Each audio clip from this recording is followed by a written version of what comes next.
Cruising around the BVIs is expensive, they say. Well, not how we're doing it. We're Steph and Travis, Canadians who didn't know much about sailing. We didn't let that or a global pandemic stop us from living our dreams, and we've been winging it ever since. We took off from Toronto and made it to Grenada in year 1, and we've got no plans on stopping. Subscribe to join our life on the water. Thanks to our patrons who keep the dream going. Welcome back to Sailingjibsea. We're sailing 99 nautical miles from Sint Maarten to the British Virgin Islands.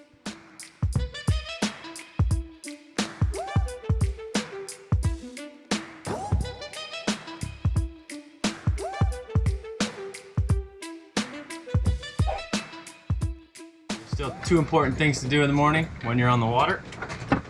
And that is get coffee going and get the fishing rod out.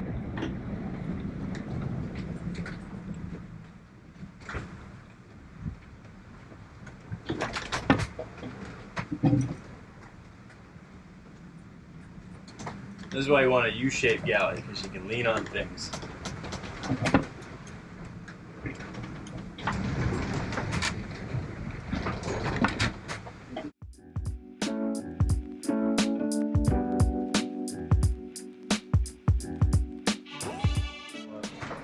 I was able to get our mainsail up, so that helped stable the boat a little bit.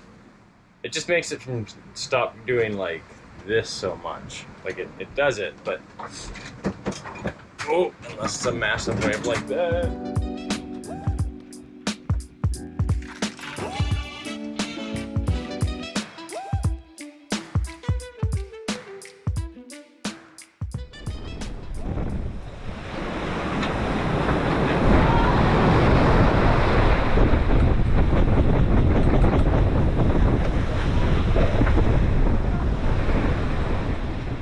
Work out. Good news is I still got a little bit of coffee. The bad news is Steph doesn't get a coffee and the rest ended up on the floor. These waves are pretty big. It exceeded our gimbal's capabilities and the coffee pot went over the edge and I grabbed it just in time.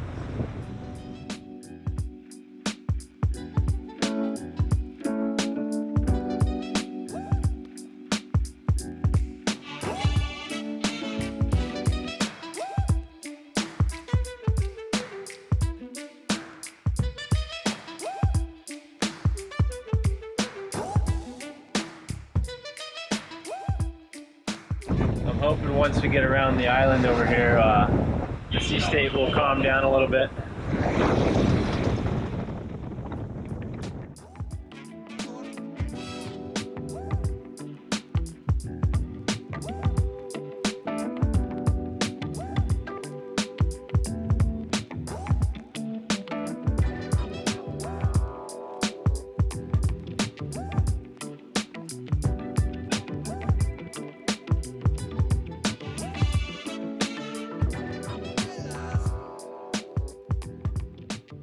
Wasn't the most comfortable of sails. It was 15 hours of really big seas, confused waves, and it didn't make it for all that comfortable of a ride. But we're here now. We're in Road Town, Tortola, and that's where we're going to be checking in.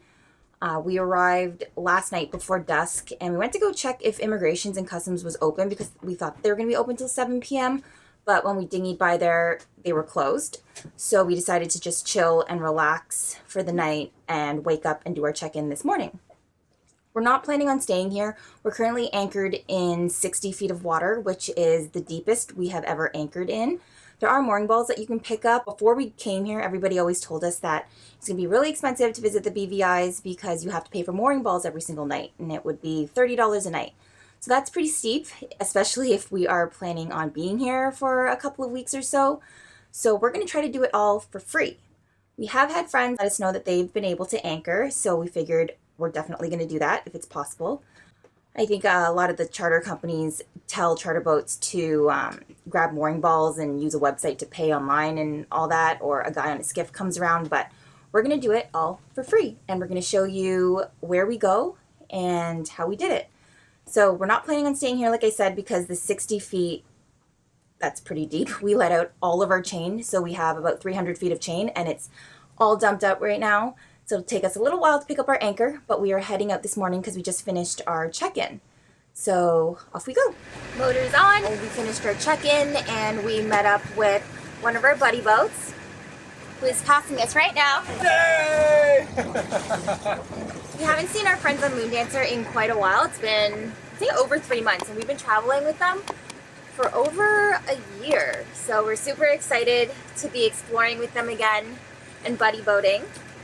So I think today we are heading off to Jost Van Dyke, which is, I believe it's one of the more western islands of the BVIs. I think it's kind of northwest, and then I don't know where we're gonna go from there, but we're gonna try to hop to as many of the islands here as possible, and hopefully get some good snorkeling in and adventuring. So we're just about to pick up anchor and head out. Do it soon. Yeah. We got a good gap right now. Yeah, it's kind of busy here, so we have a good opening this morning. I think a lot of boats have headed out, and we have a clear pathway to pick up our anchor. 300 feet of chain. Big open spot right there. We're super excited to try out these winch handles. Yeah. A new toy for you. I know you're super pumped. Yeah, I've seen these things and I've been so excited to try them out. So, they just make so much sense because it sucks pulling the winch handle off to like let the sheet go. Our enclosure, because the winch handle, we have an 8-inch one, it still So hits. it's perfect that it's actually a little smaller than our other one, our other handle, so it should just miss. So I don't have to hold it anymore. Same with that guy.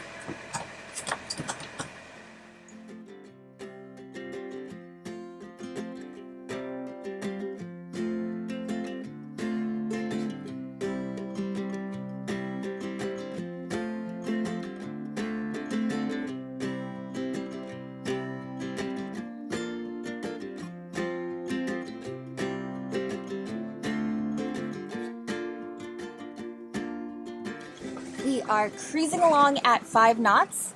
Winds are only about 10, 11, and we're barely heeled, so Travis is setting up our WATERMAKER right now. It's a great way to ruin a nice sail, obviously, but we're at a good heel angle where we're not heeled too much, and we can make water, because if we were too heeled, we wouldn't be able to do so.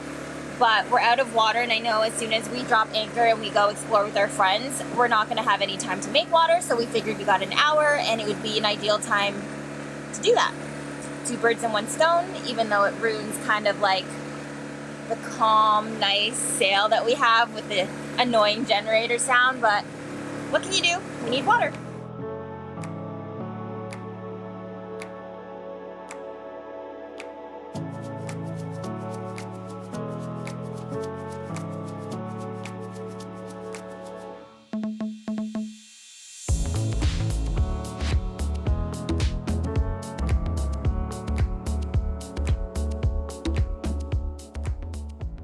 Kind of a tough spot to anchor in because there are a bunch of balls here, but you are able to anchor, so anytime we're able to, we will try. It was a little bit tight getting in because there are some shallow spots. We're in about 15 feet of water where we are. So that was lucky.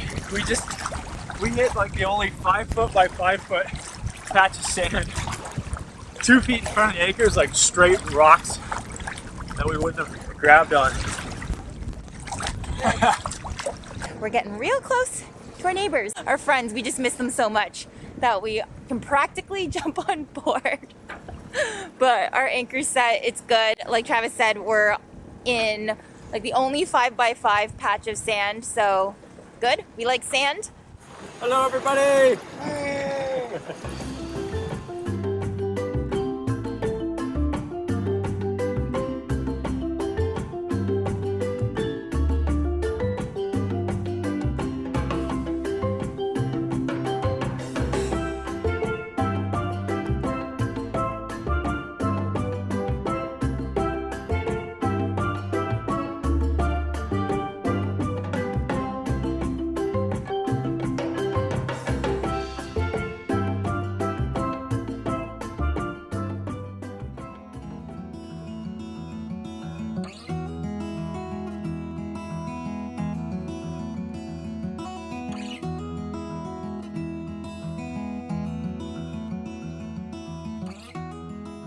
It's now the morning. We had a great night here over in White Bay. It stayed pretty calm, I guess.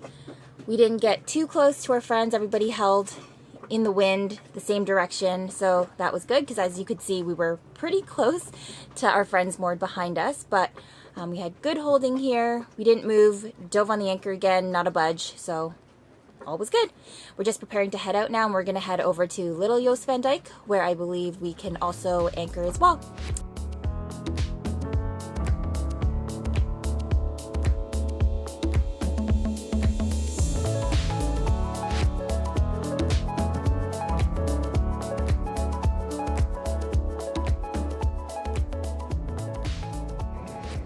Just anchored in 11 feet of water. It got shallow pretty quick. It went from 60 to 11 and eventually to that little sandbank over there. It's really pretty. There's a little island kind of in the middle of the anchorage surrounded by reef, and then we have the mountainous backdrop, so it's a really pretty spot. We're here. We dropped pretty close though. I think we're getting a little comfortable, like getting used to dropping really close because of all the boats that are here in the tight anchorage spots. It's tighter than normal. We don't usually drop that close to people, but they're our friends. We know them. Yep. We know them. We're comfortable with, like, some people you don't want to get too close to just because you don't know them and it's like you're in your space. But no, I dropped 100 feet in. They're 100 feet off the back of them. So once we fell back, so that's how it is.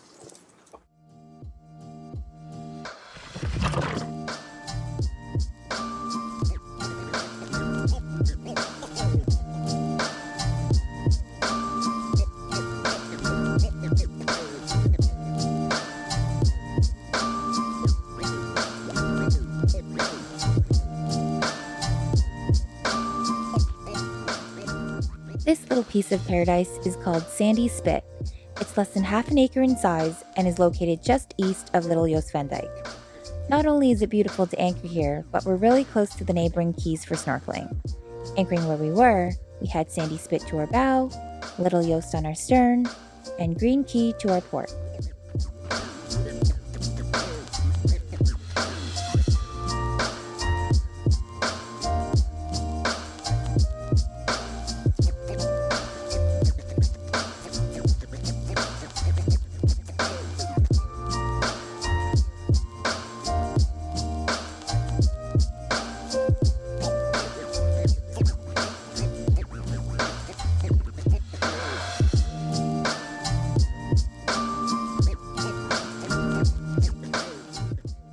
Thanks for joining along our first couple of days here. It's only the tip of the iceberg with the fun that we're having. Tune in next week for more adventures and free anchorages in the BVIs.